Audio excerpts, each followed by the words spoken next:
February 14, 1876. The saloon erupted in laughter as ranch hand Thomas Whitfield carried a starving Apache boy through the dusty streets of Copper Ridge, ignoring the jeers and threats from his fellow cowboys, who called him a traitor to his own kind. But when 60 Apache warriors appeared on the horizon 3 days later, those same men who mocked his compassion were about to learn a lesson they'd never forget. What did Thomas do in those 3 days that would turn sworn enemies into his fiercest protectors? Before we jump back in, tell us where you're tuning in from, and if this story touches you, make sure you're subscribed because tomorrow I've saved something extra special for you.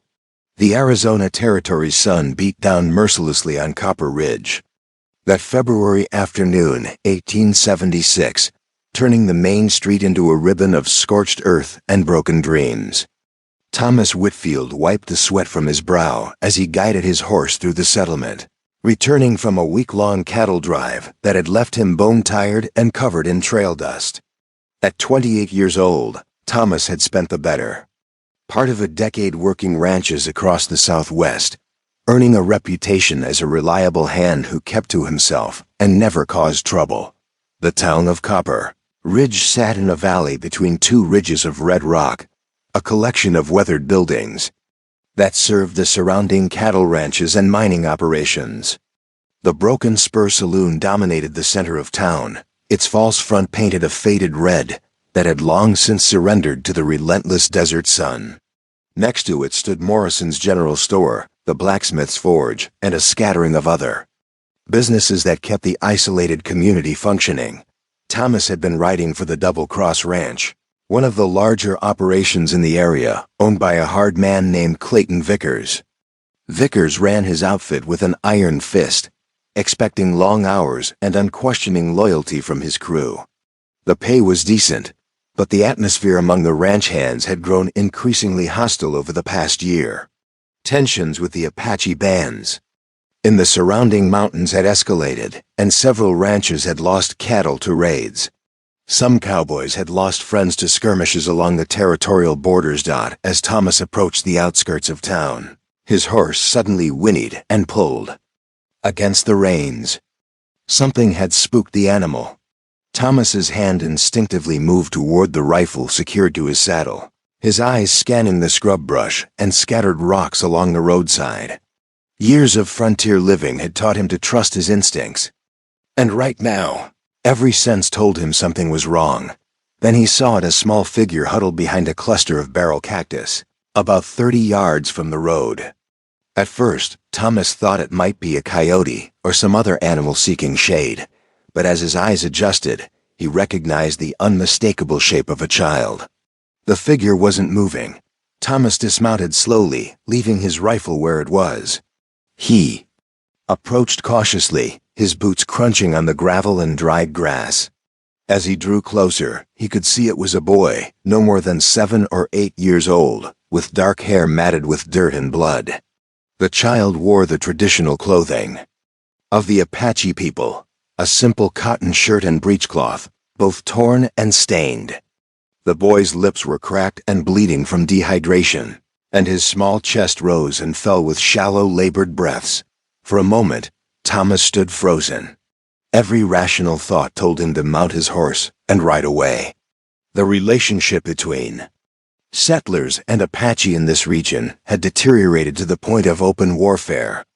Just 3 months earlier, a group of miners had been killed in an ambush 15 miles north. The army had retaliated with brutal efficiency, attacking an Apache camp and killing several warriors. The cycle of violence seemed endless, and anyone caught showing sympathy to the enemy risked being branded a traitor. But as Thomas looked down at the dying child, none of that mattered. He saw only a small boy, alone and suffering, hours away from death in the unforgiving desert. Thomas had been raised by a mother who believed in the simple doctrine that mercy was never wrong, even when it was inconvenient or dangerous. She had died when he was 16, but her words still echoed in his mind during moments like these. Thomas knelt beside the boy and gently touched his forehead. The child's skin burned with fever. His eyes fluttered open for a moment, dark and unfocused. Before closing again, Thomas knew he had to act quickly.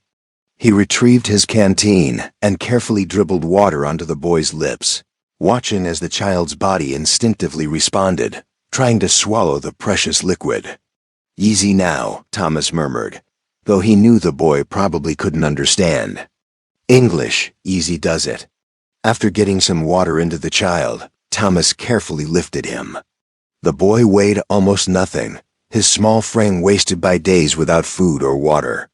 Thomas carried him to his horse and managed to mount while holding the child against his chest. The boy's head lolled against Thomas's shoulder as they began the ride into town. Thomas's mind raced as Copper Ridge came into view. He knew exactly what kind of reception awaited him. The men he worked with, hard, bitter men who had lost friends and livestock to Apache raids, would not understand his decision. But the nearest doctor was in town, and if this child was going to survive, he needed medical attention immediately. As Thomas rode down the main street, heads began to turn. A woman gathering laundry stopped mid-reach and stared. Two men loading supplies onto a wagon ceased their work, their faces hardening as they recognized what Thomas was carrying. By the time he reached the hitching post outside Doc Harlan's office, a small crowd had begun to gather. "What in blazes do you think you're doing, Whitfield?" The voice belonged to Jack Cordell, one of the senior ranch hands from the Double Cross. Cordell was a thick-set man in his 40s with a scarred face and a reputation for violence. He stepped off the saloon's wooden sidewalk, his hand resting on the pistol at his hip. Thomas ignored him and dismounted, still cradling the unconscious child. He started toward the doctor's door, but Cordell moved to block his path. "I asked you a question, Whitfield. You bring an Apache brat into our town?" "He's a child, Jack. He's dying." Thomas's voice was steady but firm. "Now step aside." More men had emerged from the saloon now, and Thomas recognized several faces from the ranch crew. There was Pete Donovan, a young hothead who had only been in the territory for 6 months, but talked the loudest about Indian fighting. Behind him stood Marcus Fleming, the ranch foreman, whose younger brother had been killed in an Apache raid the previous year. Fleming's face was unreadable, but his jaw was set tight. "That child is Apache," Cordell said, spitting the word like a curse. "His people killed my cousin. They burned out the Henderson Ranch last spring. And you want to save him?" "I want to keep a boy from dying in the street," Thomas replied. "That's all." The crowd had swelled to nearly 20 people now, forming a loose semicircle around Thomas and the child. He could feel the hostility radiating from them like heat from a forge. These were people who had buried friends, who had watched their livelihoods threatened by raids, who had learned to view every Apache as an enemy to be destroyed. Cordell took another step forward. "You're making a mistake, Whitfield, a big one. That boy's people are probably the same ones who hit the Mackenzie place 2 weeks ago. They killed old man Mackenzie and his son. Burned everything to the ground. Maybe," Thomas acknowledged. "Or maybe he's from a peaceful band that had nothing to do with any raids. Maybe he's lost, separated from his family. I don't know his story, and neither do you. But I know he's dying, and I can help him. That's enough." A new voice cut through the tension. "Let him through." Doc Benjamin Harlan stood in the doorway of his office, a thin man in his 50s with steel-gray hair and wire-rimmed spectacles. He had been the only doctor in Copper Ridge for 15 years, treating everyone from gunshot wounds to childbirth complications. "Whatever your feelings, I won't have a child die on my doorstep while you men stand around arguing politics." Cordell's face flushed red. "Doc, you can't be serious. You're going to treat an Apache?" "I took an oath," Harlan said simply. "It didn't include exceptions for race or tribe." "Now clear the way." For a tense moment, no one moved. Then Fleming, the foreman, spoke up. "Let him go, Jack. Doc's right. Whatever else is true, we're not the kind of men who let children die in the street." Cordell glared at Fleming, then at Thomas, before finally stepping aside with obvious reluctance. "You're both fools," he muttered. "This is going to bring trouble down on all of us." Thomas carried the boy into the doctor's office, grateful for the relative cool of the interior. Harlan directed him to place the child on the examination table, a sturdy wooden structure covered with a clean white sheet. As Thomas laid the boy down, he got his first clear look at the extent of the child's injuries. Besides the obvious dehydration and malnutrition, the boy had several deep cuts on his arms and legs, some of which showed signs of infection. There was a particularly nasty wound on his left shoulder that looked like it might have come from a knife or possibly an animal attack. Dried blood matted the hair on one side of his head, suggesting a blow that could have caused serious damage. "How long has he been out there?" Harlan asked as he began his examination, his hands moving with practiced efficiency. "Hard to say," Thomas replied. "Found him about 3 miles out. Based on his condition, I'd guess at least 3 or 4 days. Maybe longer." Harlan nodded grimly as he checked the boy's pulse and breathing. "He's in bad shape. Severely dehydrated, malnourished, and these wounds are infected. The head injury concerns me most. Could be a concussion or worse."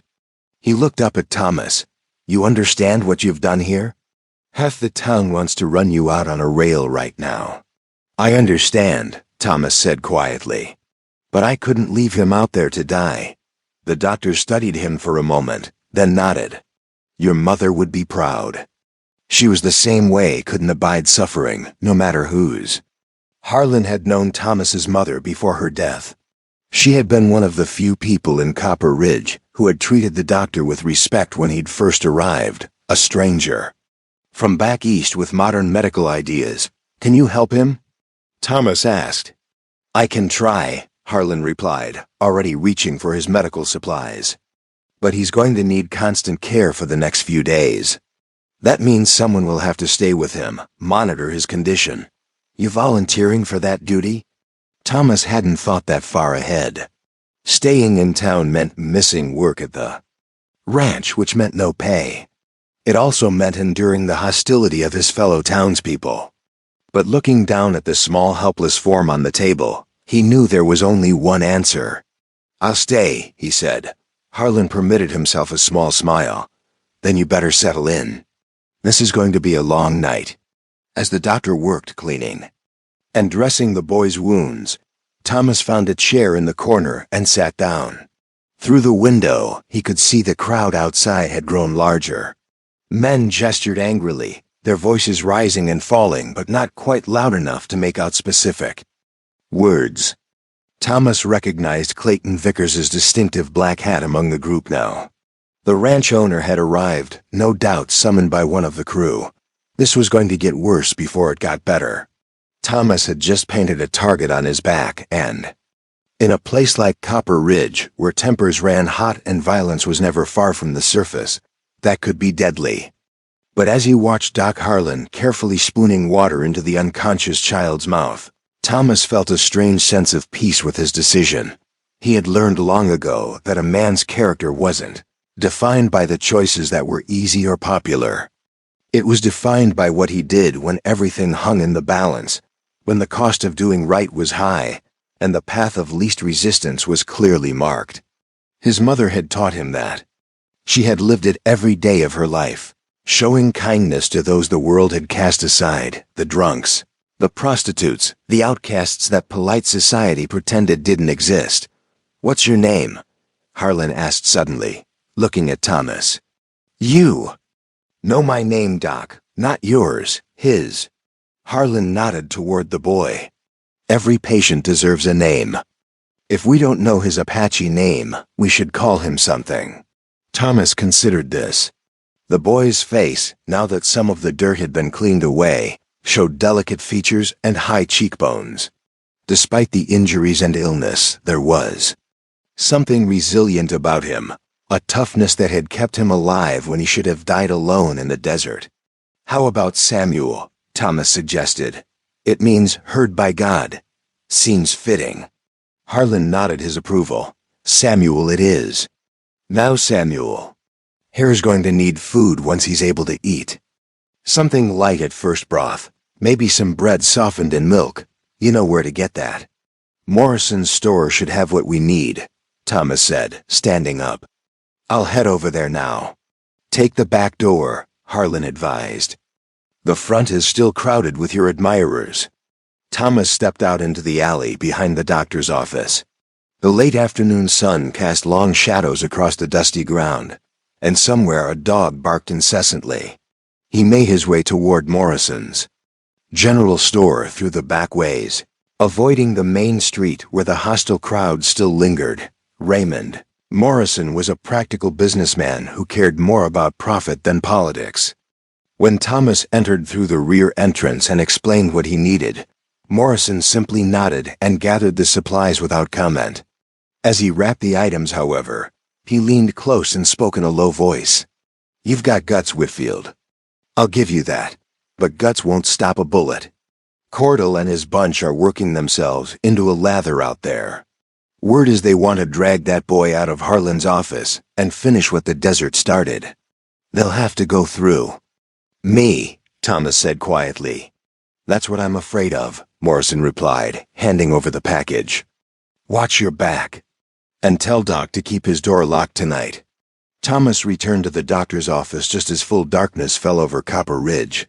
The crowd outside had dispersed somewhat, but he could see several men still lingering near the saloon, silhouettes against the warm light spilling from the windows. Their presence felt menacing, like wolves waiting for the right moment to strike. Inside, Harlan had made progress. The boy Samuel was cleaned up and bandaged his wounds, treated with carbolic acid and wrapped in clean cloth. His breathing seemed slightly easier, though he remained unconscious. The doctor had set up a pallet for Thomas on the floor and indicated he would take the first watch, monitoring Samuel's condition through the night. His fever is still high, Harlan explained. The next 24 hours will tell us if he's going to make it. If the fever breaks, he's got a good chance. If it DOESN single quotes T. He left the sentence unfinished. Thomas settled onto his pallet, but sleep was impossible. His mind churned with questions about what would happen next. Would Vickers fire him from the ranch? Would Cordell and the others try to force their way into the office? What would happen if when the Apache learned that one of their children was being held in Copper Ridge? That last question troubled him most. If Samuel belonged to a nearby band, his people would be searching for him. When they discovered where he was, they might assume the worst, that the boy was being held hostage or had been harmed by settlers. The fragile peace, such as it was, could shatter completely. And Thomas would be right in the center of the storm. Around midnight, Harlan shook Thomas awake. Your turn to watch, the doctor said. I need a few hours of sleep. If his breathing changes or the fever spikes higher, wake me immediately. Thomas took up his position beside Samuel's bedside, a damp cloth in hand to wipe the boy's fevered brow. In the lamplight, the child looked even more fragile and vulnerable. Thomas found himself wondering about Samuel's family. Did he have parents searching frantically for him? Brothers or sisters? A community that mourned his disappearance? The night stretched on, measured in slow breaths and the occasional sound. From the street outside, a horse's whinny, men's voices raised in argument, the distant howl of a coyote in the hills. Thomas refreshed the cloth periodically, speaking softly to Samuel even though the boy couldn't hear him. You're safe now, he murmured. Nobody's going to hurt you. You just rest and get better. As dawn began to paint the eastern sky in shades of pink and gold, Samuel's eyes fluttered open. The boy looked around in confusion and fear, his gaze finally settling on Thomas. For a long moment, they simply stared at each other, the weathered cowboy and the Apache child, two people from worlds that were supposed to be enemies. Then Samuel did something unexpected. Despite his weakness, despite the pain he must have been in, the boy's lips curved into the faintest hint of a smile before his eyes closed again, and he drifted back into sleep. It was, Thomas thought, the most hopeful thing he had seen in a very long time. The morning sun brought more than just light to Copper Ridgett brought Clayton Vickers and his entire ranch crew to Doc Harlan's doorstep. Thomas heard them coming before he saw them, the heavy thud of boots on the wooden sidewalk, and the jingle of spurs creating a symphony of intimidation. He stood from his chair beside Samuel's bed and moved to the window, carefully pulling back the curtain just enough to see outside. Vickers stood at the center of a group of 15 men, his black hat and lawn duster coat making him look like a vulture surveying carrion. The ranch owner was in his early 50s, with a weathered face and cold gray eyes that had witnessed and caused more than their share of violence. He had built the Double Cross Ranch from nothing, carving his empire out of hostile territory. Through sheer ruthlessness, men who crossed intended to disappear or leave the territory entirely. Whitfield. Vickers's voice carried the authority of a man accustomed to being obeyed. "Get out here. We need to have words." Doc Harlan appeared from the back room, rubbing sleep from his eyes. He took one look at the assembled crowd and shook his head. "This is a medical facility, not a town hall. Tell Vickers to come back during proper visiting hours." "I don't think they're here for a social call, Doc," Thomas replied, his hand unconsciously checking that his pistol was secure in its holster. Preparing and narrating this story took us a lot of time, so if you are enjoying it, subscribe to our channel. It means a lot to us. Now back to the story. All the more reason not to let them in. You've done nothing wrong, Thomas. Standing your ground isn't a crime in this territory. But Thomas knew that legal and practical were two different things in a place like Copper Ridge. The nearest territorial marshal was 3 days' ride away, and by the time any official authority arrived, whatever was going to happen would be long finished. Justice here was determined by who had the most guns and the will to use them. Thomas opened the door and stepped outside, closing it firmly behind him. He didn't want this confrontation happening anywhere near Samuel, who was finally resting peacefully after fighting his fever all night. The boy's temperature had dropped just before dawn, not broken entirely, but enough to give hope. The morning air was cool, and a light breeze carried the scent of sage and dust. The street was empty except for Vickers's men, though Thomas could see faces pressed against windows up and down the block. Everyone in Copper Ridge knew something was about to happen, and like spectators at a hanging, they wanted to witness it from a safe distance. "Mr. Vickers," Thomas said, keeping his voice level and respectful, "what can I do for you? You can explain why you brought an Apache savage into our town and expect to continue drawing wages from my ranch." Vickers's tone was conversational, almost pleasant, which made it all the more dangerous. This was a man who could order a killing. With a smile. "Found a dying child on the road," Thomas replied simply. "Couldn't leave him to die, couldn't you?" Vickers tilted his head, genuinely curious. "Most men in your position would have done exactly that. Some might have even put the creature out of its misery and saved us all this trouble." Thomas felt his jaw tighten, but forced himself to remain calm. "He's not a creature. He's a boy, maybe. 7 or 8 years old. Whatever his people have done, he's innocent."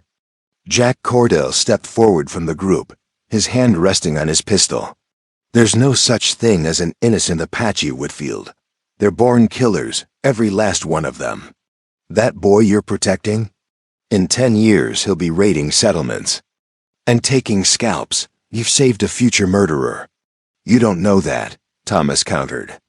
"And even if it were true, it doesn't change what he is right now, a child who needed help." Marcus Fleming, the foreman, spoke up for the first time. His voice lacked the venom of Cordell's but carried a weight of genuine pain. "My brother was 23 when the Apache killed him, Thomas. They tortured him for hours before they let him die. His wife found what was left of him tied to a tree, and the sight drove her mad. She's in an asylum in Santa Fe now, and she'll never recover. So you'll forgive me if I don't share your charitable view of Apache mercy." Thomas met Fleming's eyes and saw the raw grief there. He understood it. The man had every right to his anger and his hatred, but understanding didn't mean agreeing.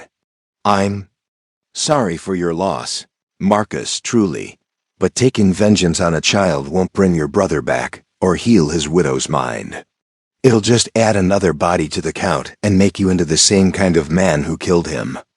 Fleming's expression hardened. Don't you dare compare me to them. I'm not, Thomas said quickly. I'm saying we all have a choice about who we become. The Apache who killed your brother made their choice. Now you have to make yours. Vickers had been watching this exchange with interest, his calculating eyes moving between Thomas and his foreman. Now he spoke again, his voice cutting through the tension like a knife. Noble sentiments, Whitfield. Your mother taught you well. I remember she was always taking in strays and lost causes. But this isn't about philosophy or morality. This is about survival. The Apache aren't going to see your act of kindness as anything other than weakness. And when they come for that boy, and they will come, they're going to burn this town to the ground. Or, Thomas suggested, they might see it as a gesture of good faith. A sign that not all white men want them dead. Maybe, just maybe, it could be a first step toward peace. Cordell laughed, a harsh barking sound. Peace, with the Apache? You really are a fool, Whitfield. They don't want peace. They want their land back, and they'll kill every one of us to get it. Can you blame them? The words were out before Thomas could stop them. We took their territory, killed their buffalo, broke every treaty we ever made with them. We pushed them into the worst land and expected them to starve quietly. Of course they're fighting back. A dangerous silence fell over the group. Several hands moved toward weapons. Thomas realized he had just crossed a line that most men in the territory wouldn't dare approach. Sympathizing with the Apache wasn't just unpopular. It was seen as outright betrayal. Vickers's face had gone hard as stone. I built my ranch on land I bought legally from the territorial government. I've employed hundreds of men, brought civilization to this godforsaken valley. And you're telling me I'm the villain because some savages can't accept that progress has left them behind. I'm saying it's more complicated than good versus evil.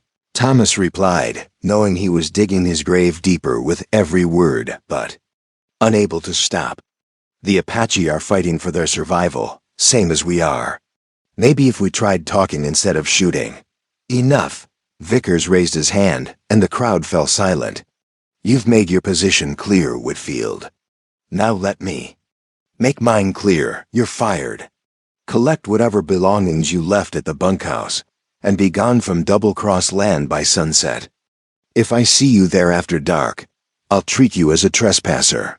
Thomas had expected this, but hearing it spoken aloud still stung.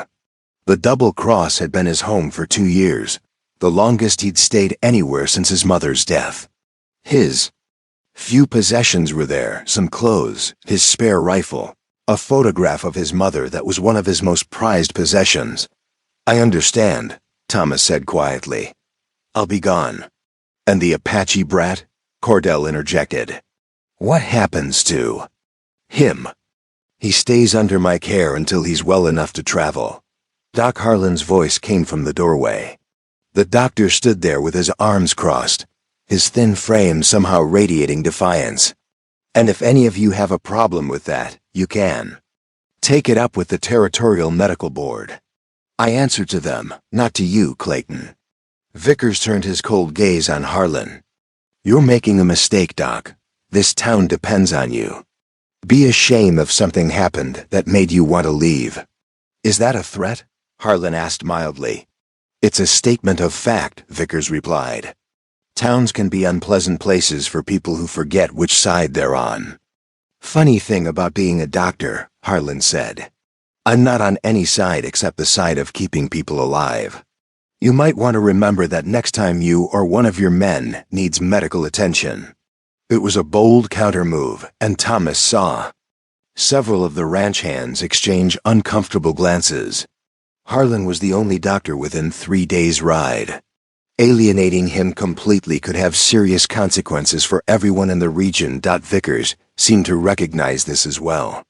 His expression didn't change, but Thomas detected a slight shift in his posture, a grudging acceptance that he'd pushed as far as he could for now. "The boy lives for now," Vickers said. "But if he's still in this town in 1 week, I'll take that as proof that Copper Ridge has chosen to harbor enemies of civilized people, and I'll act accordingly." He swept his gaze across the faces watching. "From windows and doorways. That goes for all of you. 1 week." With that, Vickers turned and strode away, his men following like a pack of wolves trailing their alpha. Thomas watched them go, his heart still pounding from the confrontation. He'd stood his ground, but the cost was becoming clearer by the moment. "You should have stayed inside," Harlan said quietly once the street was clear. "Would have come to the same thing eventually," Thomas replied. "At least this way, we know where we stand." "And where's that exactly?" "Neck deep in trouble with the water rising." Harlan snorted, the closest thing to a laugh Thomas had heard from the usually serious doctor. "Come inside." Samuel woke up while, "You were playing hero out here. He's asking for water."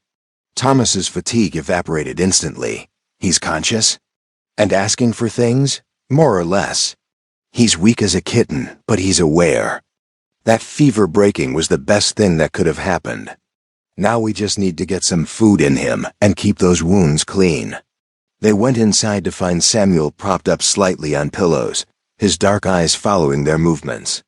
The boy looked fragile and frightened, his gaze darting around the unfamiliar room like a trapped animal searching for escape routes. When his eyes landed on Thomas, though, some of the fear seemed to fade. Thomas approached slowly, keeping his movements gentle and non-threatening. He picked up a tin cup of water and held it out. "Here you go, son. Nice and slow." Samuel hesitated, then reached for the cup with both hands. They trembled badly, and Thomas had to help support the weight. The boy drank carefully, his throat working to swallow the precious liquid. When he finished, he handed the cup back and spoke a single word in Apache. Thomas looked at Harlan helplessly.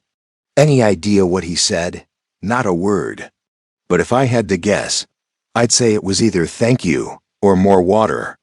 It turned out to be both. Over the next hour, Thomas and Harlan worked together to get more water into Samuel, along with some warm broth that the boy sipped cautiously. Every swallow seemed to restore a bit more life to his small frame. By mid-morning, he was able to sit up with minimal assistance, though he still looked exhausted and pained. The boy watched Thomas with an intensity that was unsettling. It wasn't hostility or fear, it was something more like curiosity mixed with confusion. Thomas understood the feeling.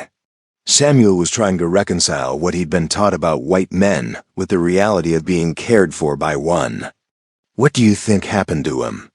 Thomas asked Harlan quietly while Samuel dozed in the afternoon. "How does a child end up alone in the desert like that?" Harlan cleaned his instruments as he considered the question. "Could be a dozen different things. Maybe his band was attacked and scattered, and he got separated in the chaos. Maybe he wandered off and got lost. Or maybe," he paused, looking uncomfortable, "maybe what?" "Maybe he was cast out," Harlan finished. "Some tribes have traditions about children who are born under bad omens or who show certain weaknesses. They're seen as cursed and abandoned to die. It's rare, but it happens." Thomas looked at the sleeping boy, at the peaceful expression on his thin face. The idea that Samuel's own people might have left him to die was somehow worse than imagining him lost or separated by violence. "We can't know for sure," Harlan added. "And it doesn't change what we need to do, get him healthy and figure out what comes next." What came next arrived sooner than either of them expected. Just after sunset, as Thomas was preparing to spend another night on the floor of Harlan's office, a sharp knock came at the door. Harlan answered it to find a young boy, no more than 12, standing on the threshold with a folded piece of paper. "From Miss Catherine Wright," the boy said, handing over the note before scampering off into the darkness. Harlan opened the note and read it quickly, his expression growing serious. He handed it to Thomas without comment. The message was brief and written in elegant script. "Mr. Whitfield, I heard about your situation and wish to help. Please come to my home at your earliest convenience. We have much to discuss. Catherine." Wright Thomas knew of Catherine Wright, though he'd never spoken to her directly. She was one of the few educated women in Copper Ridge, a schoolteacher who had arrived from Boston 3 years earlier. She lived alone in a small house on the edge of town and had a reputation for independence. That made many of the townspeople uncomfortable. An unmarried woman living without family or male protection was unusual enough. One who spoke her mind and ran her own life was practically scandalous. Interesting, Harlan said. Catherine doesn't involve herself in town politics usually. Must be something important if she's reaching out now. Thomas looked at Samuel, who was sleeping soundly, his breathing steady and deep. The boy seemed stable enough to leave for a short while. Will you watch him if I go? Thomas asked. Of course. But be careful, Thomas. A man in your position can't afford any more complications. Bit late for that, Doc. Thomas made his way through the dark streets of Copper Ridge, keeping to the shadows and avoiding the pools of light spilling from saloon windows. Catherine Wright's home was a modest wood-frame structure with a small garden out front of a remarkable achievement in the desert climate that spoke to both determination and skill. He knocked softly, and the door opened almost immediately. Catherine Wright stood in the doorway, lamplight from inside silhouetting her slender frame. She was perhaps 30 years old, with dark hair pulled back in a practical bun and intelligent blue eyes that assessed him quickly. Mr. Whitfield, thank you for coming. Please, come inside. The interior of her home was unlike anything Thomas had seen in Copper Ridge. Books lined every wall, hundreds of them, more books than most frontier towns had in total. A comfortable sitting area was arranged near a stone fireplace, and the smell of fresh bread filled the air. Forgive the informality of my invitation, Catherine said, gesturing for him to sit. But circumstances don't allow for proper social niceties. I'll be direct, you've created quite a stir with your rescue of that Apache child. So I've noticed, Thomas said dryly. What you may not have noticed is that you've also created a debate in this town. Not everyone agrees with Vickers and his men. There are people here who believe you did the right thing, who are tired of the endless cycle of violence. This was news to Thomas. From his perspective, the entire town seemed united in their hostility. How many people? He asked. Enough to matter, Catherine replied. The problem is that they're afraid to speak up. Vickers controls most of the employment in this valley. People who cross him find themselves without work, without credit at the store, effectively run out of the territory. Then why tell me this? What can I do about it? Catherine leaned forward, her expression intense. You can stand your ground. You can show them that it's possible to do what's right, even when it's difficult. And you can accept help from those of us who want to offer it. What kind of help? Food, supplies, money if you need it. A place to stay once you're forced out of the doctor's office. Protection, if it comes to that, she paused. I'm not the only one, Mr. Whitfield. There's George Patterson, who runs the stable. Margaret Chun, who owns the boarding house.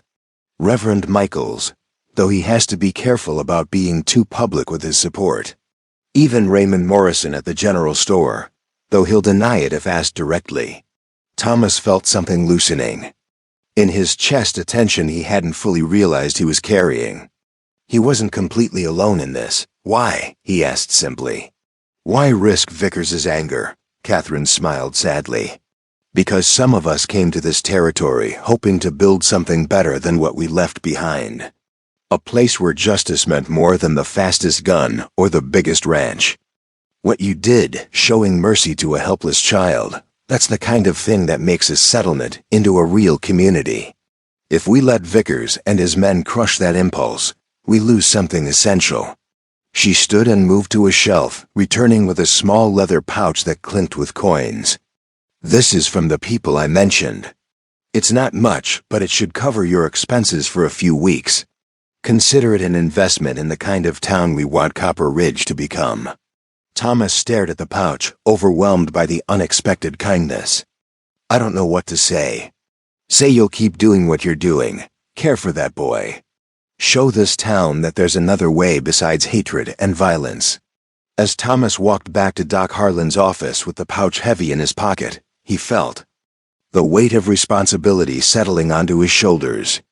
He'd thought his decision to save Samuel was a simple choice between right and wrong. Now he was beginning to understand that it was something much larger, a test of what kind of place Copper Ridge would become, and whether mercy had any place in the brutal arithmetic of frontier survival. Above him, the stars blazed in the desert sky, indifferent and eternal.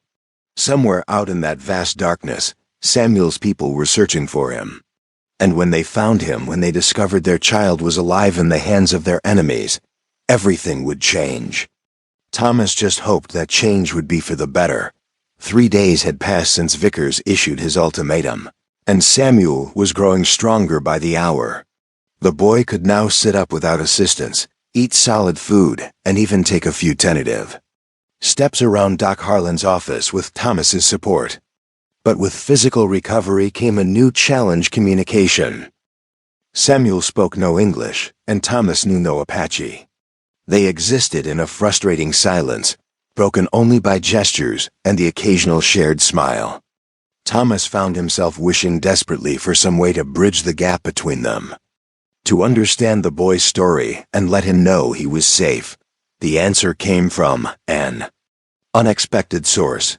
Thomas was helping Samuel practice walking when Doc Harlan entered with a visitor, a weathered Mexican man in his 60s with kind eyes and hands gnarled by decades of hard labor.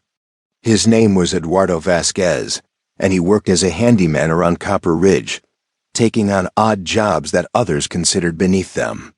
"Mr. Whitfield," Harlan said, "Eduardo has something to tell you." "Go ahead, Eduardo."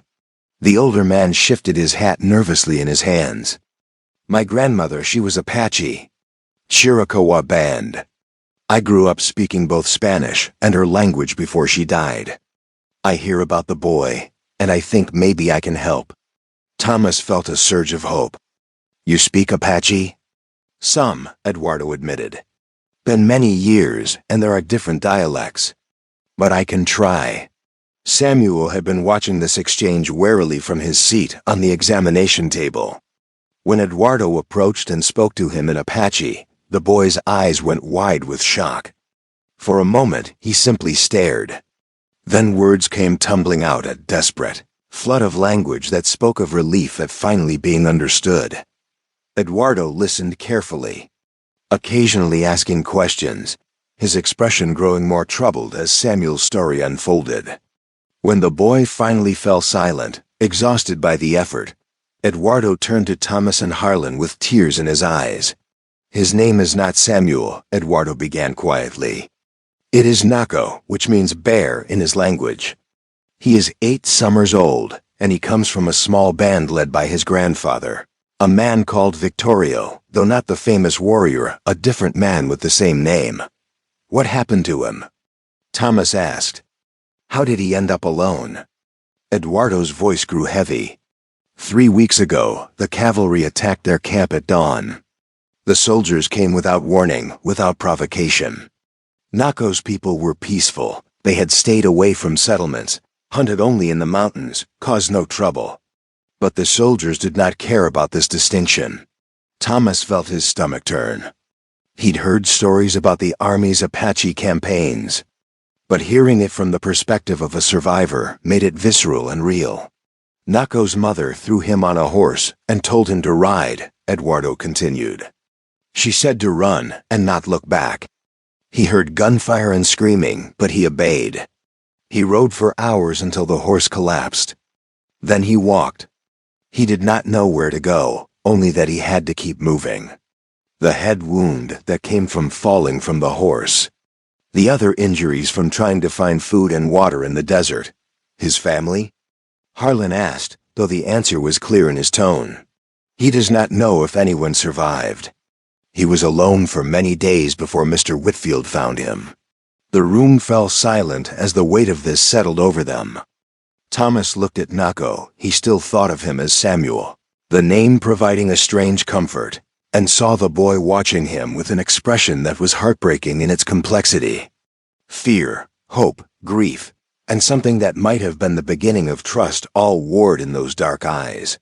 "Tell him," Thomas said slowly, "that he's safe here. Tell him that I won't let anyone hurt him, and that we'll help him find his people if any survived."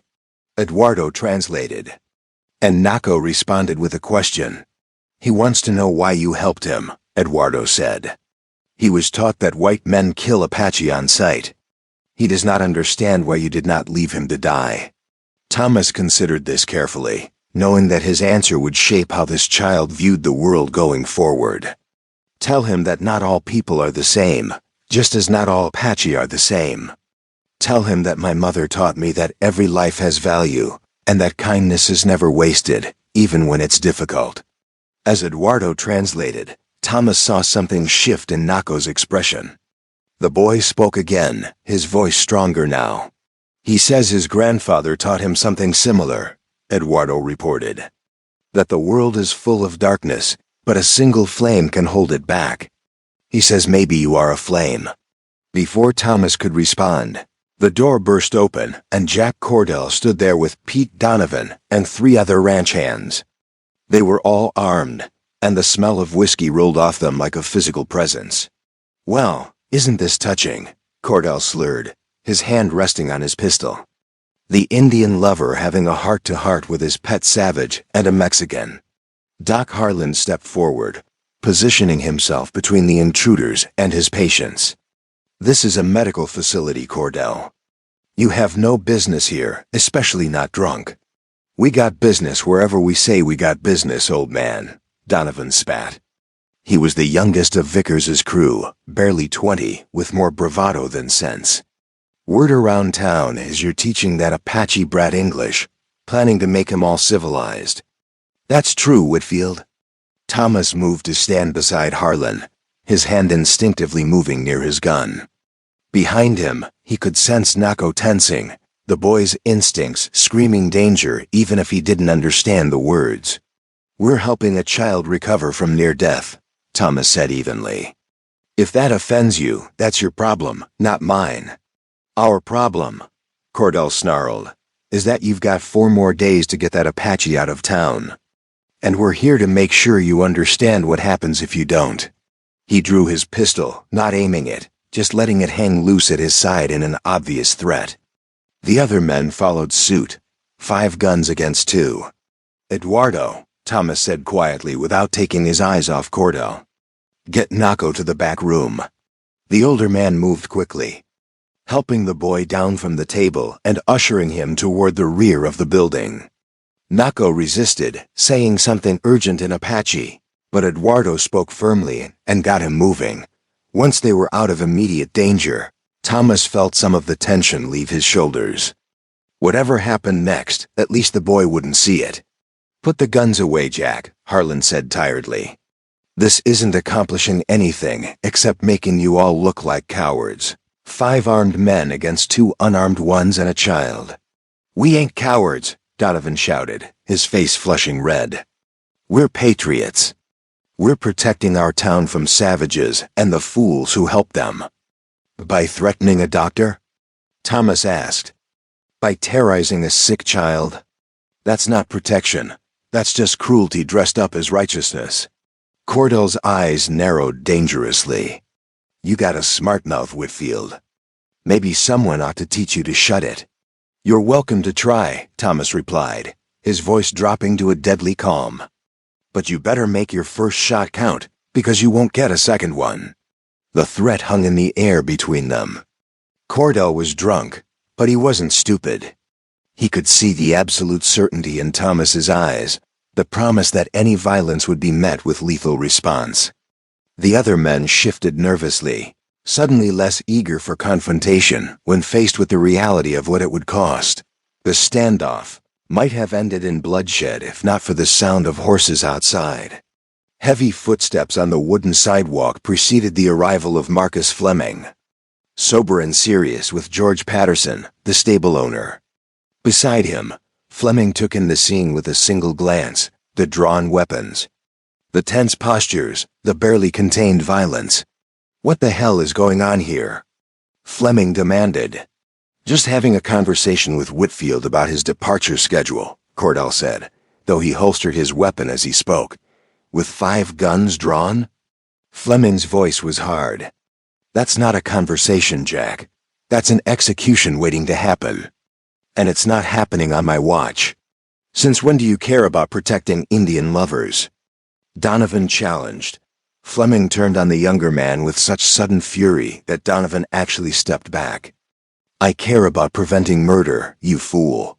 You think the territorial marshal won't hear about 5 drunk cowboys shooting an unarmed man? You think Vickers wants that kind of attention on his operation? The mention of Vickers seemed to penetrate even Cordell's whiskey-soaked reasoning. The ranch owner wouldn't appreciate his men creating problems that could bring federal law enforcement sniffing around. We were just making the point, Cordell muttered. Point made, Fleming said. Now get back to the ranch before you do something that gets us all hanged. He waited until Cordell and his men had filed out, then turned to Thomas. You're testing everyone's patience, Whitfield. Don't mistake this intervention for support. I still want you and that Apache gone. But I won't stand by and watch murder happen just because someone's had too much whiskey and too little sense. Appreciate it, Thomas said simply. After Fleming left, George Patterson remained. The stable owner was a compact man in his 50s, with steady hands and a reputation for honesty. He waited until the street was clear before speaking. Catherine Wright asked me to check on you, he said. She was worried after hearing about Cordell's drinking at the saloon. Looks like she was right to worry. Tell her thank you for sending Fleming, Thomas said. Though I'm surprised he came. Marcus is complicated, Patterson explained. He hates the Apache, that's true, has every reason to. But he's not a murderer, and he's not stupid. He knows that if you and the boy get killed, this whole situation escalates beyond anyone's control. There'd be an investigation, maybe federal troops deployed, definitely attention that Vickers doesn't want. So he's protecting his boss's interests, not us. Does it matter? Patterson shrugged. You're alive, the boy's alive. Take the win. After Patterson left, Eduardo emerged from the back room with Naco. The boy looked shaken, but unharmed. He said something to Eduardo, who translated. He says those men wanted to kill you. He says he knows what that looks like because he saw it happen to his family. He's asking why you protected him when it would be safer to let him go. Thomas knelt down so he was at eye level with Naco. He spoke slowly, looking directly into the boy's eyes, trusting Eduardo to translate accurately. Because protecting people who can't protect themselves is what separates us from animals. Because every choice we make either adds light to the world or darkness.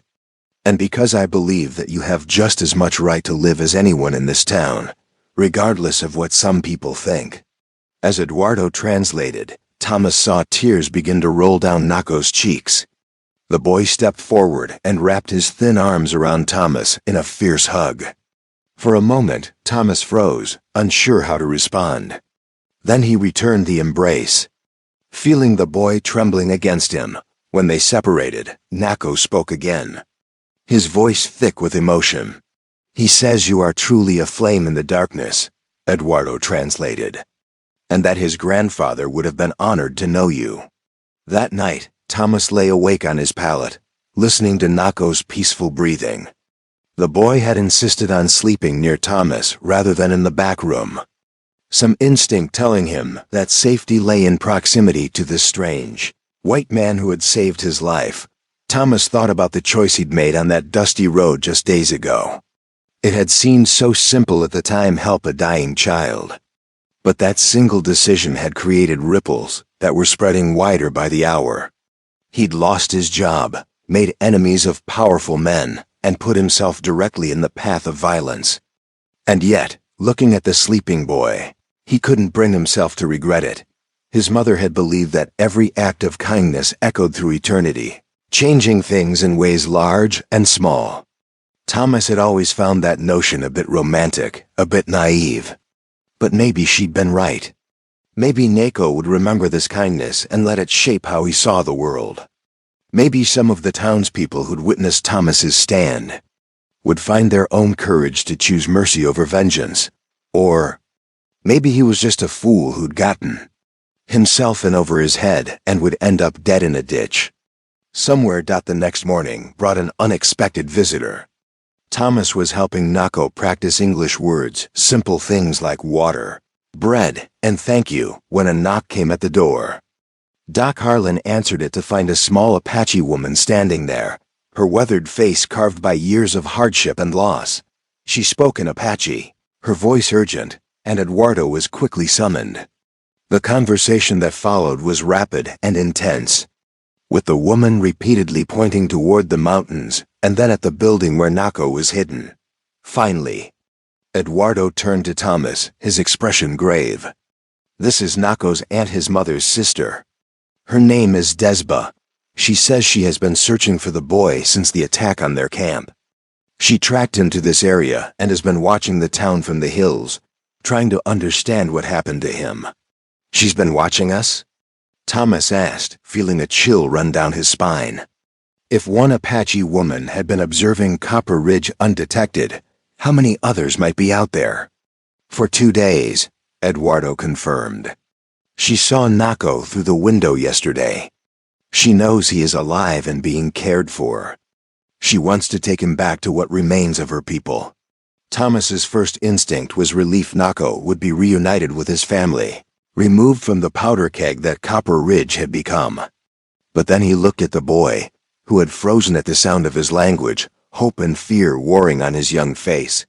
Nako spoke rapidly to his aunt, and Desba responded with equal intensity. Eduardo translated the exchange. "Nako is telling her what happened, how you found him and saved his life. How you have protected him from the other white men who wanted him dead. Desba is. She is skeptical. She says white men do not help Apache children. Tell her she's welcome to see for herself," Thomas said. "Nako has been cared for, fed, his wounds treated. He's welcome to go with her if that's what he wants. I won't stop him." As Eduardo translated, Desba's expression shifted from suspicion to confusion. She stepped inside cautiously, as if expecting a trap. Her eyes scanned the room, taking in the medical supplies, the clean bandages, the food on the table.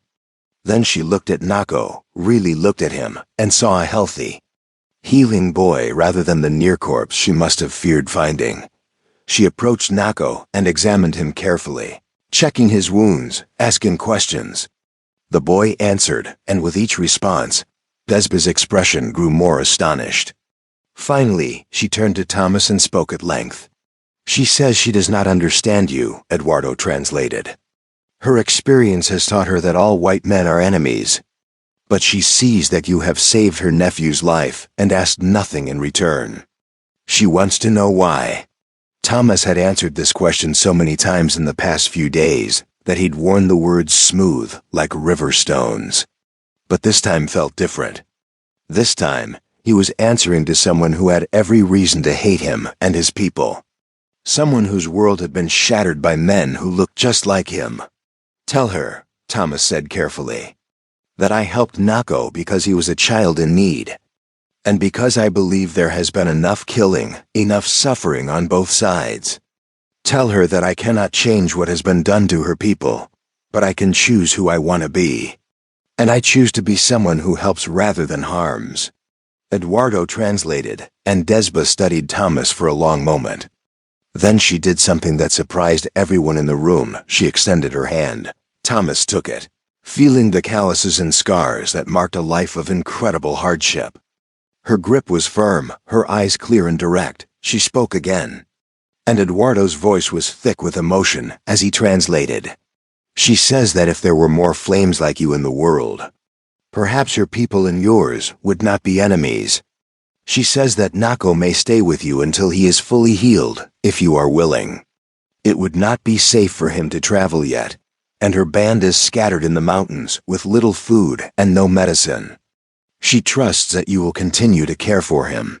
"But," Thomas started, thinking of Vickers's deadline, of Cordell's threats. Desba wasn't finished. She spoke for several more minutes, her voice growing stronger and more authoritative. "She says her people know you are in danger from the other white men," Eduardo translated. "They have been watching, and they understand that your kindness has made you an enemy to your own people. She says this is wrong, and that no good deed should be punished. She says her people will not forget what you have done." With that cryptic statement, Desba embraced Nako one final time, speaking softly to him in Apache. Then she turned and walked out of the doctor's office, disappearing into the streets of Copper Ridge as silently as she had arrived. Thomas looked at Eduardo, bewildered. What did she mean by that last part? About her people not forgetting? Eduardo's expression was unreadable. Among the Apache, debts must be repaid. You saved one of their children. In their eyes, you have bound them to you with honor. What form that repayment takes? He shrugged. That remains to be seen. That night, Thomas stood on the porch of Doc Harlan's office, watching the mountains darken against the sunset. Somewhere out there, Desba was making her way back to her people. And somewhere out there, the Apache were watching Copper Ridge with new eyes, seeing perhaps not just enemies, but at least one man who had chosen a different path. Thomas had 2 days left before Vickers's deadline expired. 2 days to figure out what came next, how to protect Nako while honoring Desba's trust in him. 2 days before everything came to a head. He didn't know it yet, but the Apache were already making their own plans. And when those plans came to fruition, the entire territory would learn that mercy, unlike violence, creates allies where there were once only enemies. The day before Vickers's deadline dawned cold and gray, with storm clouds gathering over the mountains like a physical manifestation of the tension gripping Copper Ridge.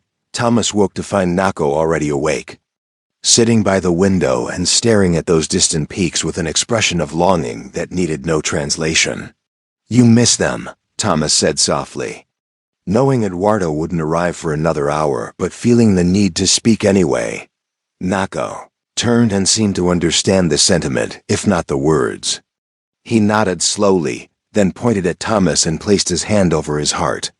The gesture was clear gratitude and affection, mixed with the pain of separation from his people. Doc Harlan emerged from his sleeping quarters, looking more haggard than Thomas had ever seen him. The strain of the past week had etched new lines into the doctor's face, and his hands trembled slightly as he poured coffee. "Couldn't sleep?" Thomas asked. "Kept thinking about what happens tomorrow," Harlan admitted. "Vickers doesn't make idle threats. When that deadline passes, things are going to get ugly. Then maybe Nako and I should leave before that happens. Head out tonight, get far enough away that Copper Ridge isn't caught in the middle. And go where, exactly?" Harlan set down his cup with more force than necessary. "You have no money, no supplies, and nowhere to take that boy. His people are scattered in the mountains, and you don't know where to find them. You'd both die out there, or worse, you'd run into a cavalry patrol that wouldn't ask questions before shooting." Thomas knew the doctor was right, but the helpless feeling of being trapped was eating at him. "So what do we do? Wait for Vickers to make his move and hope we can survive it?" Before Harlan could answer, a commotion erupted outside. Angry voices, the sound of breaking glass, and then a woman's scream cut through the morning quiet.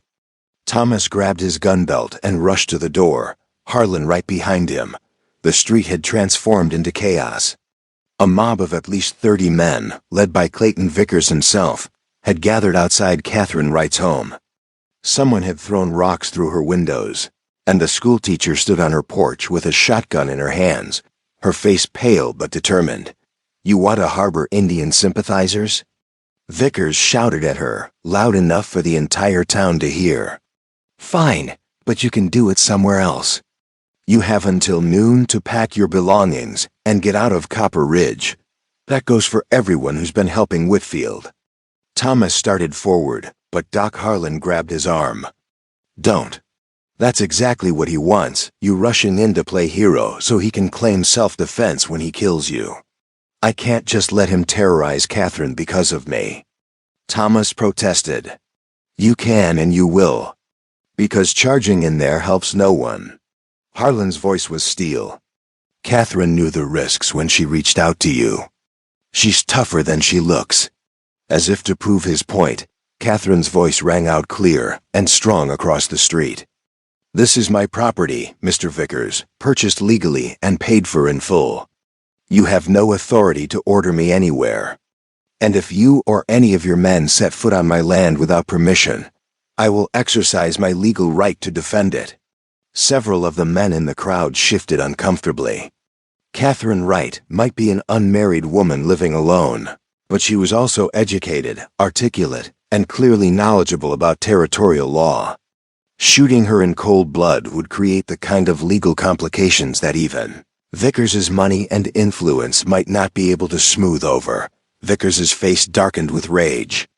You're making a mistake, Miss Wright. A woman alone in this territory needs friends. You're burning those bridges awfully fast. Then I'll learn to swim, Catherine replied coolly. Now get off my property before I add trespassing charges to the report I'll be filing with the territorial marshal. For a moment, Thomas thought Vickers might order his men forward anyway, consequences be damned. But the ranch owner was too calculating for that. He'd made his point anyone who supported Thomas would face consequences. Pushing it to actual violence against a respectable white woman would undermine his position. Noon tomorrow, Vickers repeated, redirecting his attention to the general crowd. That's when Whitfield and his Apache pet need to be gone. Anyone standing with him can join them in exile. He turned and strode away, his men following like a tide dot as the crowd dispersed. Thomas noticed faces watching from windows and doorways. Some showed satisfaction at the intimidation tactics. Others showed shame or fear. And a precious few showed quiet defiance. George Patterson appeared at Thomas's elbow, seemingly from nowhere. Meeting tonight at the church, he murmured. Midnight. Those of us who haven't been cowed want to talk about strategy. He was gone before Thomas could respond, melting back into the dispersing crowd. The rest of the day passed with agonizing slowness. Thomas helped Nako continue his English lessons, teaching him practical words and phrases while Eduardo translated more complex concepts. The boy was a quick learner, his young mind absorbing the new language with impressive speed. By afternoon, he could string together simple sentences. Thank you for help. I am hungry, and most importantly, you are my friend. That last one hit Thomas harder than he expected. Friendship seemed too small a word for the bond that had formed between them, forged in crisis and sealed with trust. Nako represented something Thomas hadn't fully articulated, even to himself, proof that the cycle of hatred could be broken. That people from warring worlds could see each other's humanity if given the chance. As darkness fell, Thomas prepared to slip out to the midnight meeting. He left Nako in Doc Arlen's care, though the boy protested, clearly understanding that Thomas was going somewhere potentially dangerous. I'll be back, Thomas promised, using one of the Apache phrases Eduardo had taught him. Stay safe. The church sat on the northern edge of town, a simple wooden structure with a cross that was perpetually crooked, no matter how many times Reverend Michaels straightened it. Thomas approached from the back, using the shadows and his knowledge of the town's layout to avoid being seen. The last thing he needed was one of Vickers's men reporting his movements. Inside, the church was lit by a single candle near the altar. As Thomas's eyes adjusted, he could make out perhaps a dozen figures seated in the pews. Catherine Wright was there, along with George Patterson, Eduardo Vasquez, and Margaret Chen from the boarding house. Reverend Michaels stood near the pulpit, his usually jovial face grave with concern. There were others too, a young couple Thomas recognized from the general store, an older woman who ran a small laundry service, and several men whose faces he knew but whose names escaped him. Thank you all for coming, Reverend Michaels began quietly. We're here because tomorrow this town faces a choice. We can let Clayton Vickers dictate our morality through threats and violence, or we can stand for what's right, regardless of the cost. Easy for you to say, Reverend, one of the men spoke up. You don't have a family to feed. Vickers controls most of the work in this valley. Cross him, and we starve. Then we find other work, Catherine interjected. There are other towns, other territories. But if we surrender our principles because we're afraid, we lose something far more valuable than employment. Pretty words, the man shot back. But my children need food, not principles. Thomas had remained silent until now, but he felt compelled to speak. No one asked you to sacrifice anything for me. I appreciate you coming tonight, but I won't let anyone suffer because of my choice. Nako and I will leave tomorrow before the deadline. Maybe that will be enough to satisfy Vickers. It won't, George Patterson said flatly. You think this is really about the Apache boy? Vickers is using this situation to consolidate power, to show everyone in Copper Ridge that he's the ultimate authority. If he breaks you, he sends a message to everyone else: step out of line. And this is what happens. Letting you leave just proves his tactics work. So what do you suggest? Thomas asked. We make a stand? Fight Vickers and his crew? That's suicide. Not fight, Catherine said thoughtfully. Resist. There's a difference. Vickers's power comes from fear and economic control. We counter that with solidarity. Everyone in this room commits to supporting each other, sharing resources, creating an alternative economy that doesn't depend on his goodwill. Margaret Chun leaned forward, her weathered face determined. I can house people who lose their employment. The boarding house is mine free, and Clear Vickers can't touch it. We can feed maybe a dozen people, more if we're careful. I've got money saved, the young woman from the general store added. Not much, but enough to help buy supplies if things get tight. One by one, others began offering what they could: labor, skills, resources. Thomas watched in amazement as this small group transformed from frightened individuals into something more cohesive, more powerful. They were creating exactly what Catherine had described, a community bound by shared values rather than fear. This is all very inspiring, a new voice cut through the planning. Everyone turned to see Marcus Fleming standing in the doorway of the church. Thomas's hand moved instinctively toward his gun, but Fleming raised his hands in a gesture of peace. I'm not here to start trouble. Then why are you here? Reverend Michaels asked warily. Fleming stepped into the candlelight, and Thomas could see the conflict written across his face. Because I've been thinking about what Whitfield said, about choosing who we become. And I've been thinking about my brother. The room fell silent, everyone aware of Fleming's history with the Apache. My brother was a good man, Fleming continued, his voice thick with emotion. Kind, generous, always quick to help someone in need. When the Apache killed him, they didn't just take his life, they took the future he should have had, the children he would have raised, all the good he would have done in the world. That loss, it carved something out of me that can never be filled. He paused, seeming to struggle with his next words. But here's what I realized tonight, lying awake and staring at the ceiling. If I let that loss turn me into someone who would hurt a child, someone who would stand by while innocent people suffer, just because I'm afraid or angry, then the Apache didn't just kill my brother. They killed who I was too. They made me into someone he wouldn't recognize, wouldn't respect. Fleming looked directly at Thomas. You saved that boy because it was right, not because it was easy or safe. That's what my brother would have done. So I'm here to say that if Vickers moves against you tomorrow, he'll have to go through me first. The weight of that statement hung in the air. Marcus Fleming was Vickers's foreman, his most trusted lieutenant. His defection was more than just symbolic. It was a fracture in the ranch owner's authority that could spread. You understand what you're giving up? Catherine asked gently.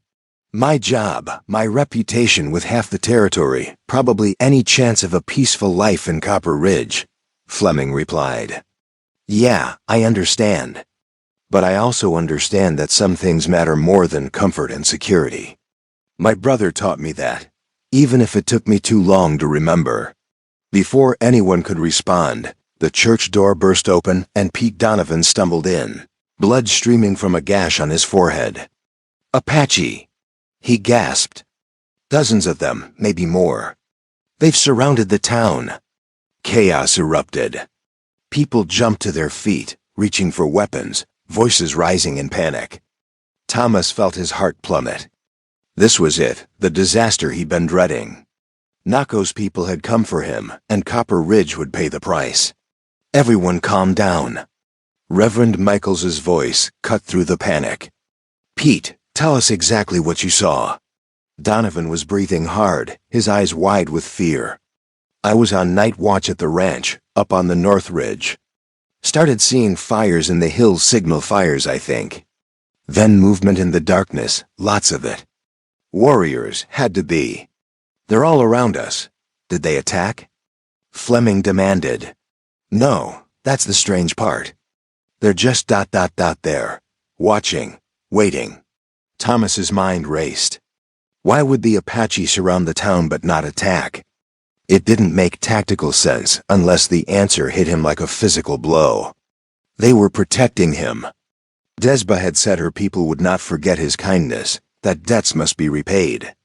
This was their answer, a show of force that said anyone who harmed Thomas or Nako would face consequences. "I need to talk to them," Thomas said urgently. "Are you insane?"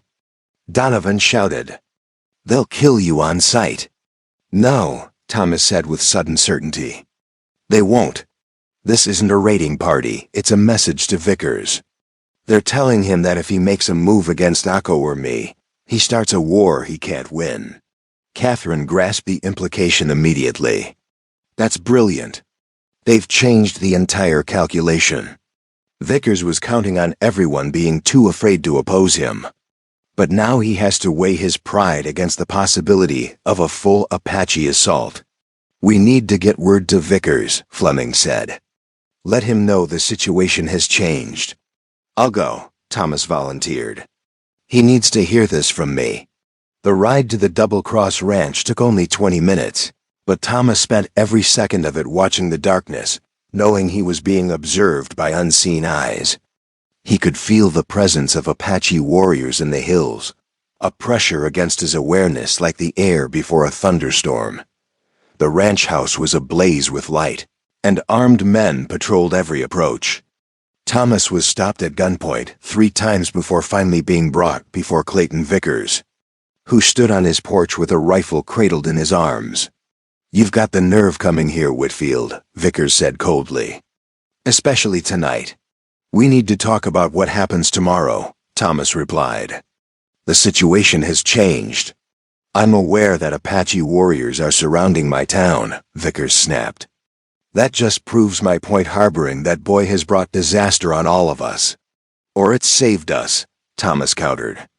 "Those warriors aren't here to raid. They're here to make sure Nako stays safe. Which means as long as he's unharmed, they have no reason to attack. You force me out or hurt that boy, and they have every reason." Vickers's eyes narrowed as he worked through the implications. "You're telling me I'm being held hostage by savages because of your bleeding heart? I'm telling you that we have an opportunity for peace. The Apache have shown they can honor a debt, respect a life saved. That's more than most people in this territory give them credit for. Maybe it's time we tried a different approach." "And if I reject this opportunity?" Vickers asked. "If I decide to call their bluff and run you out anyway?" Thomas met his gaze steadily.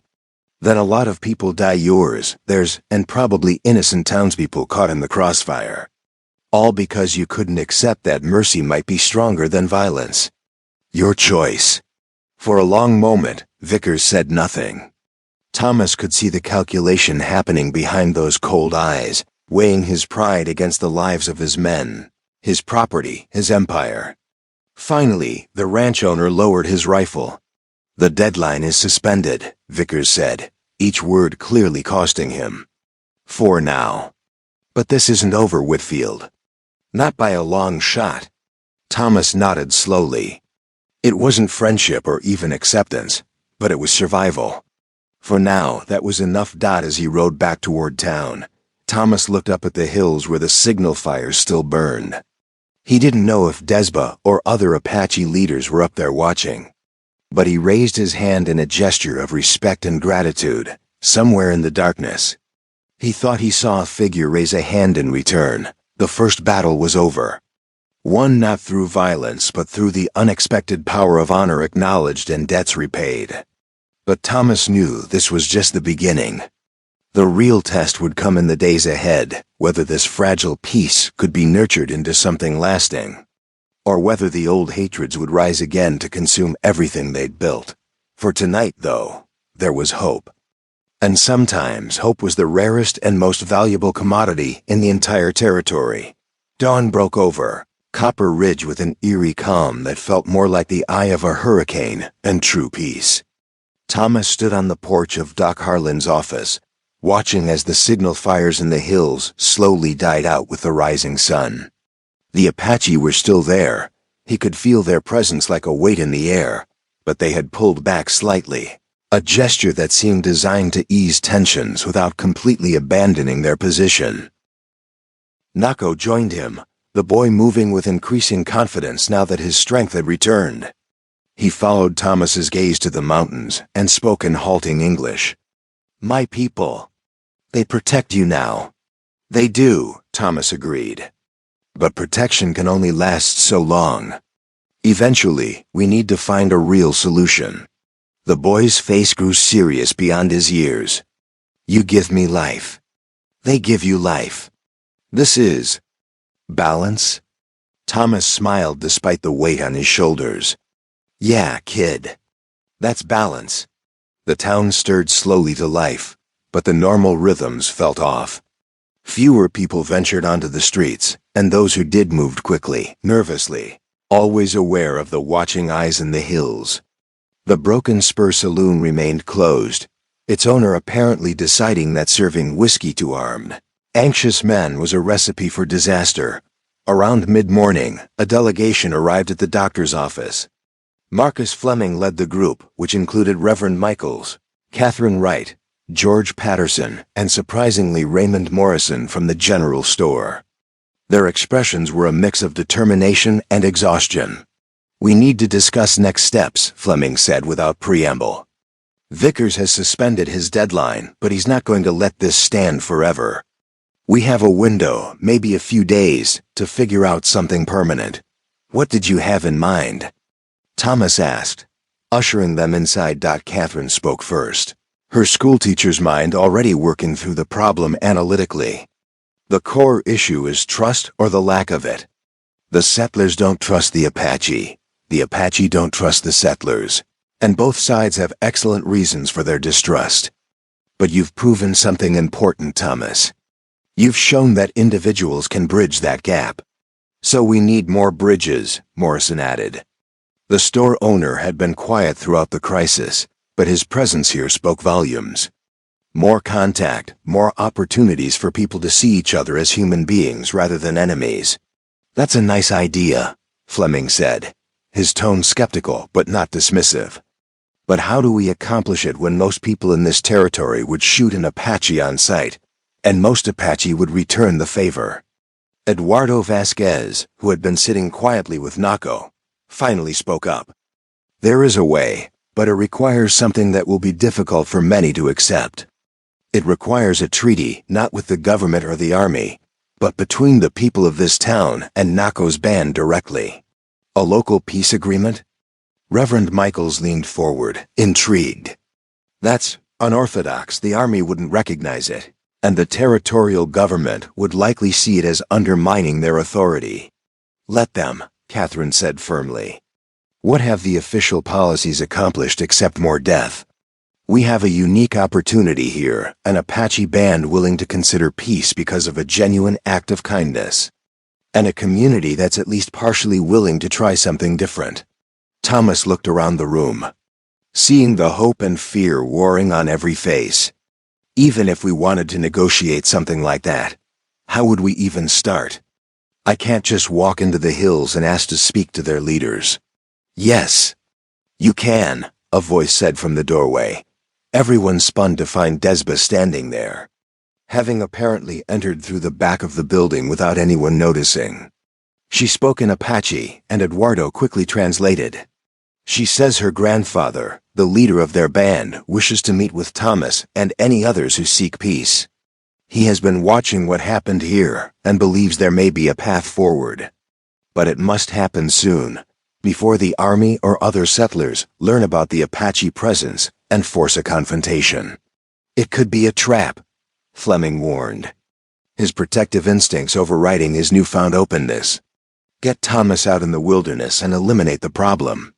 Desba responded through Eduardo, her tone sharp. If we wish Thomas dead, he would already be dead.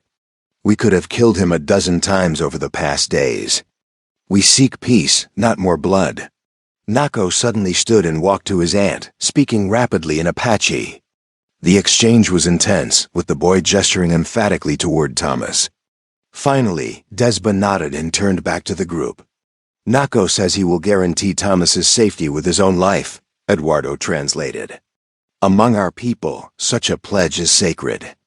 No harm can come to Thomas without first going through Nako, and no warrior would harm the child he rescued. The weight of that statement settled over the room. This 8-year-old boy, still recovering from near death, was offering himself as collateral for Thomas's safety. It was both heartbreaking and inspiring. I'll go, Thomas said immediately. When and where? Tomorrow at first light, Eduardo translated Desba's response. There is a canyon 15 miles north, marked by a split rock formation. Nako will guide you.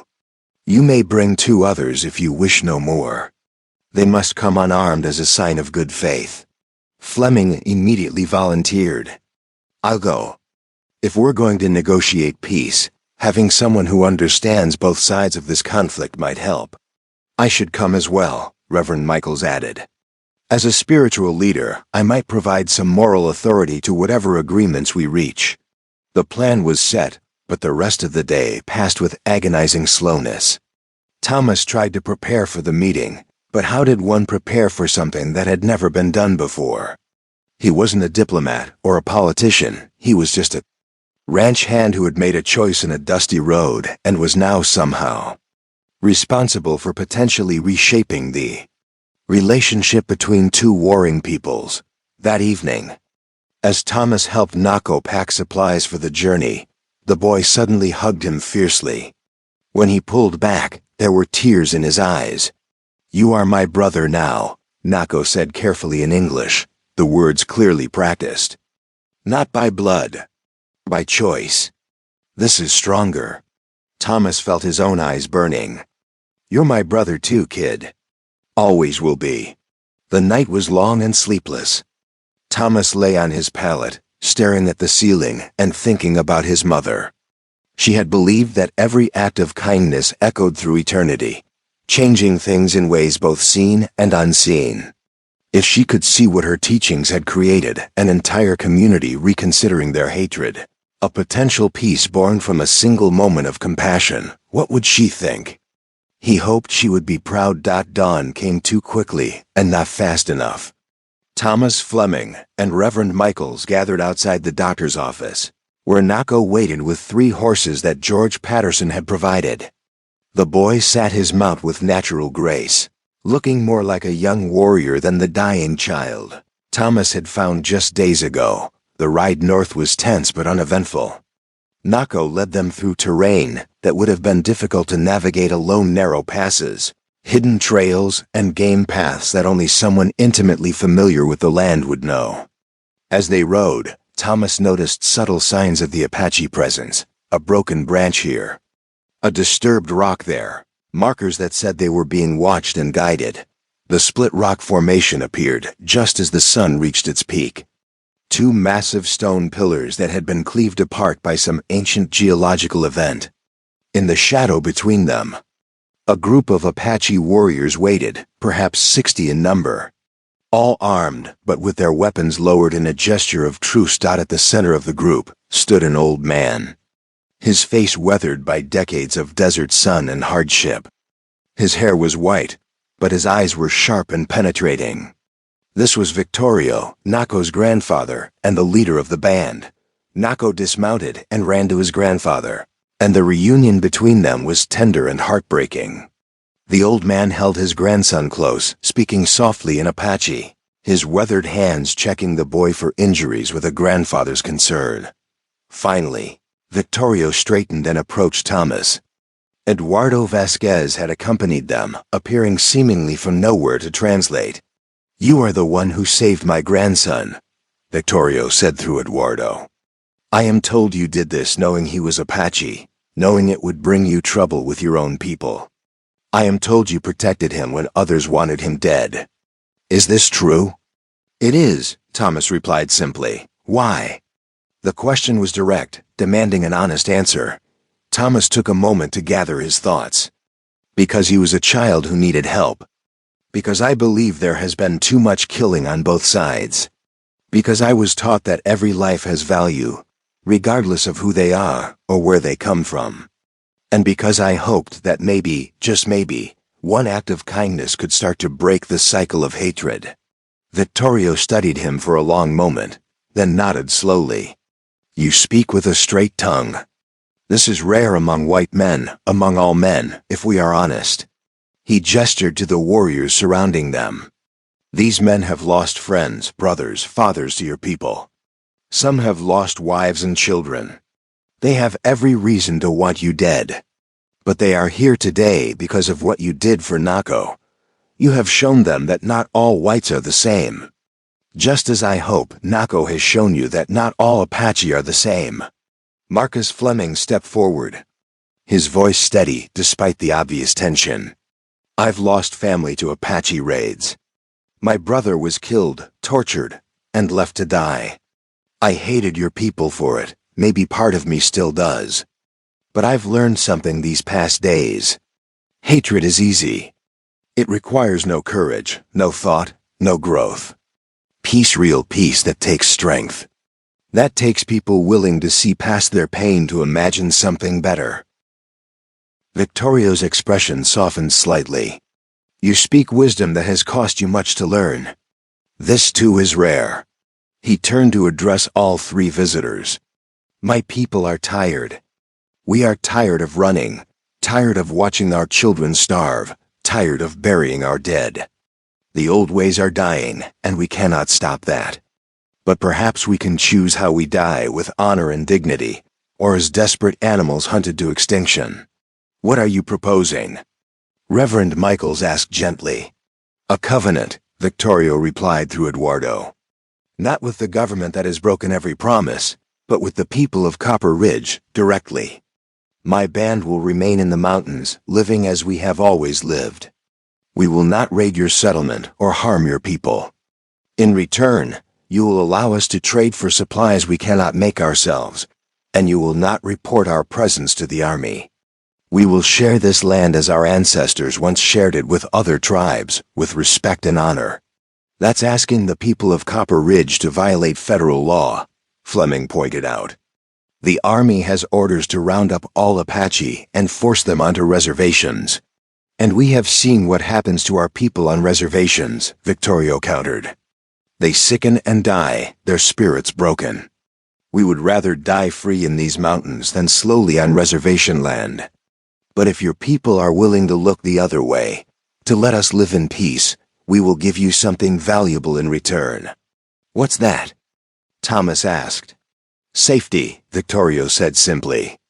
"These mountains are full of dangers, hostile tribes, bandits, outlaws fleeing justice. My warriors know every trail, every water source, every hiding place. We will protect the people of Copper Ridge from these threats. Any enemy of yours becomes our enemy. This is the Apache way. We honor our debts. And we protect those who have proven themselves friends." It was an audacious proposal, and Thomas could see Fleming and Reverend Michaels processing the implications. What Victorio was offering was essentially a mutual defense pact, a relationship built on practical benefits rather than empty promises or government treaties that no one believed in.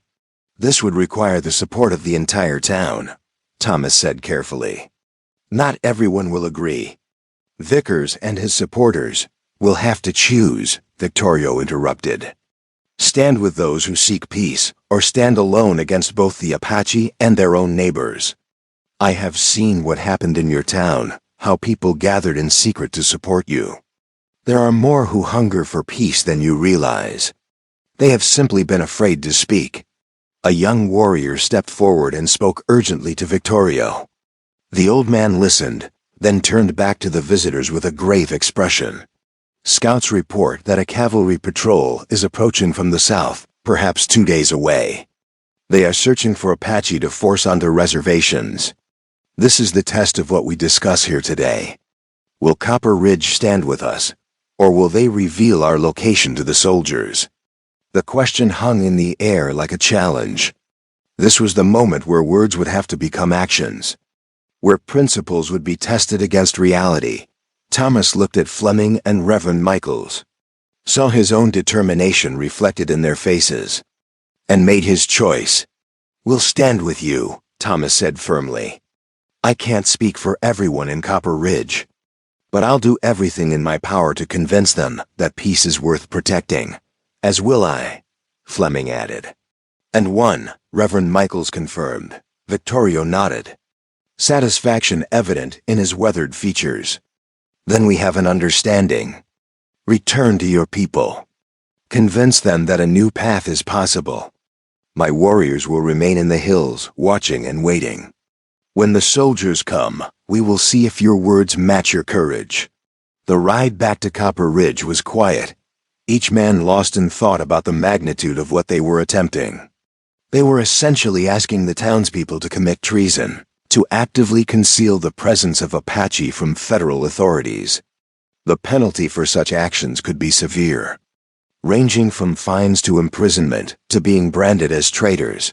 But as they crested the final ridge and saw Copper Ridge spread out below them, Thomas felt a strange sense of certainty. What they were doing was right, even if the law said otherwise. Sometimes justice and legality diverged, and when they did, you had to choose which master to serve.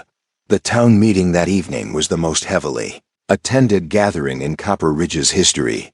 Every resident seemed to have crammed into the church, with more standing outside, trying to hear through the open windows. Thomas, Fleming, and Reverend Michael stood at the front, with Nako beside them, a living symbol of what was at stake. Thomas spoke first, laying out everything that had happened: the meeting with Victorio, the proposed covenant, the approaching cavalry patrol, and the choice that now faced every person in the room.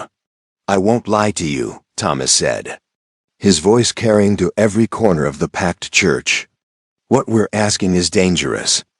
It goes against the territorial government, against the army, against everything we've been told about the Apache. But I've seen something these past days that gives me hope. I've seen a child who should have died alone in the desert become a bridge between worlds. I've seen enemies become allies through simple acts of honor. And I've seen this community come together in ways I never thought possible."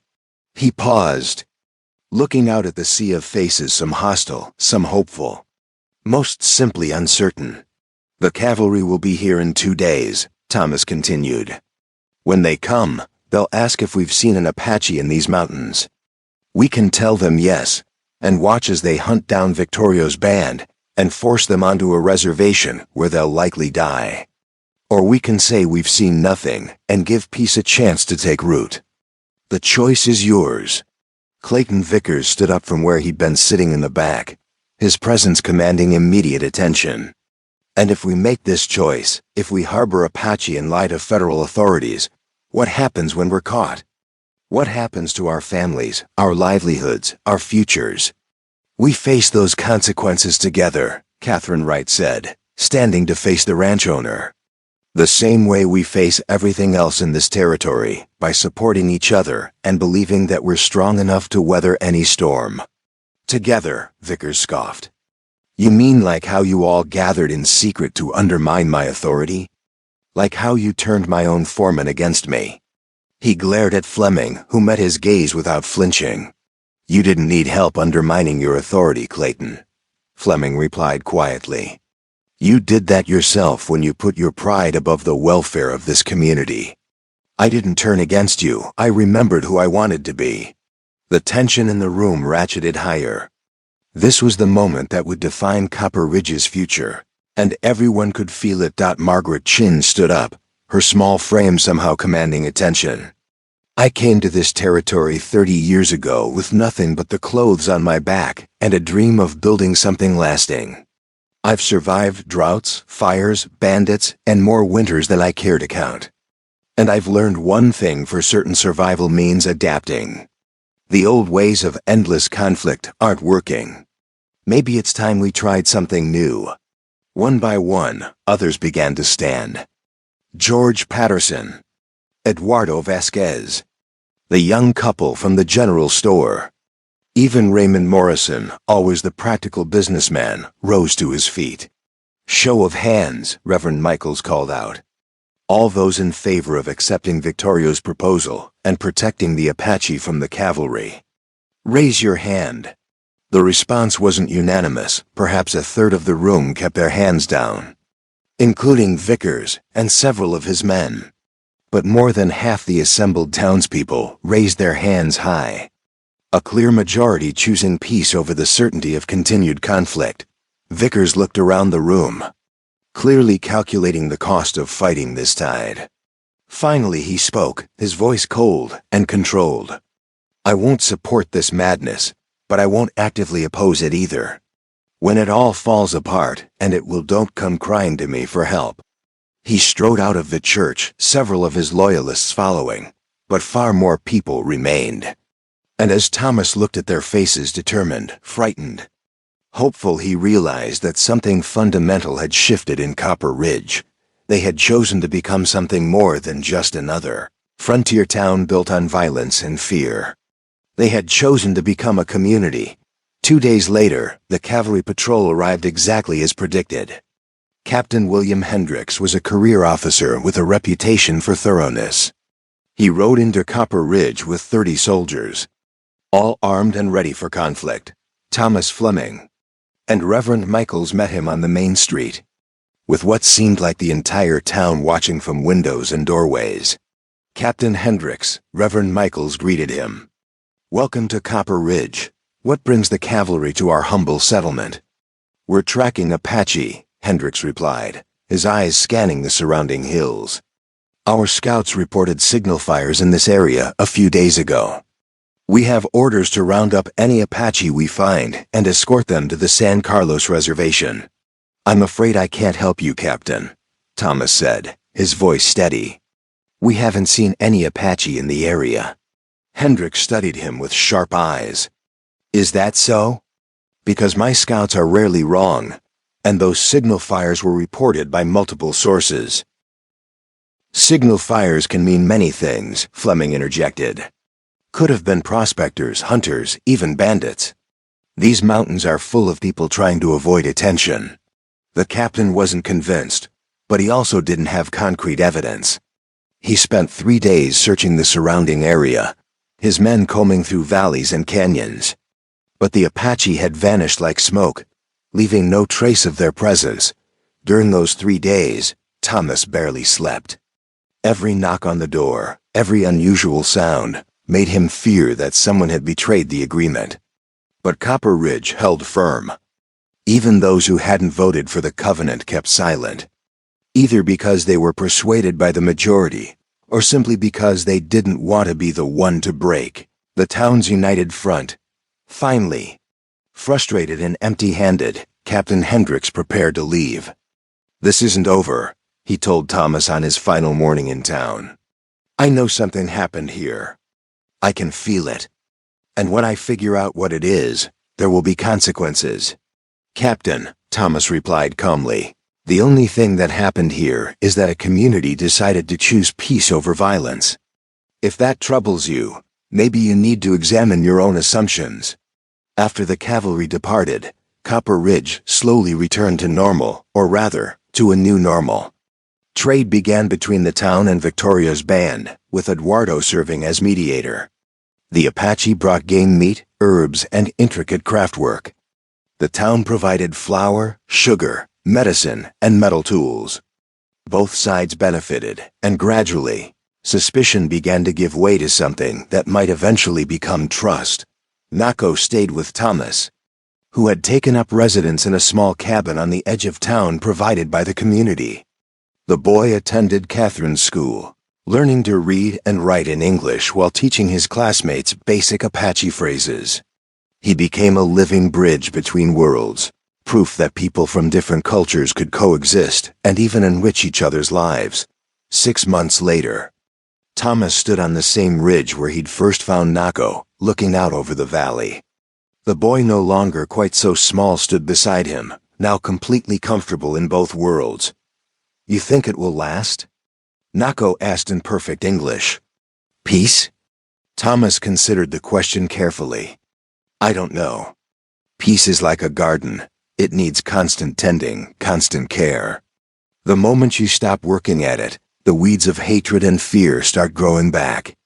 "Then we keep working," Nako said simply. "Because the alternative is unacceptable." Thomas smiled and placed his hand on the boy's shoulder. "Your grandfather would be proud of you. And my mother would be proud of us both." In the distance, smoke rose from Copper Ridge's chimneys, a settlement going about its daily business. And in the mountains beyond, Apache families lived their lives in relative peace, no longer hunted, no longer forced to choose between death and slow starvation on a reservation. It wasn't perfect. There were still tensions, still misunderstandings, still people on both sides who clung to old hatreds. But it was better. And sometimes, better was enough. Thomas had learned something profound in those dusty Arizona hills, that the most revolutionary act in a world built on violence wasn't killing your enemies, but refusing to see them as enemies at all. That mercy, offered without expectation of reward, could accomplish what 1,000 bullets never could.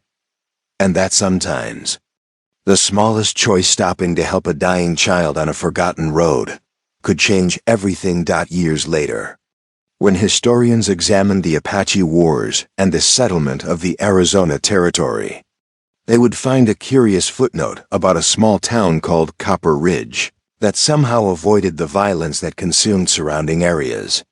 They would puzzle over this anomaly, searching for explanations in geography or economics or random chance. They would miss the real answer, because it was too simple, too human, too dependent on individual choice to fit neatly into historical narratives about inevitability and manifest destiny. The real answer was a ranch hand named Thomas Whitfield, who chose kindness over convenience on a February afternoon in 1876, and a community that chose to honor that kindness rather than punish it. And sometimes, in a world starved for light, one small flame is all it takes to hold back the darkness.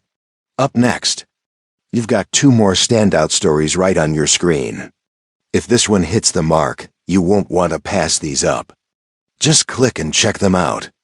And don't forget to subscribe and turn on the notification bell so you don't miss any upload from us.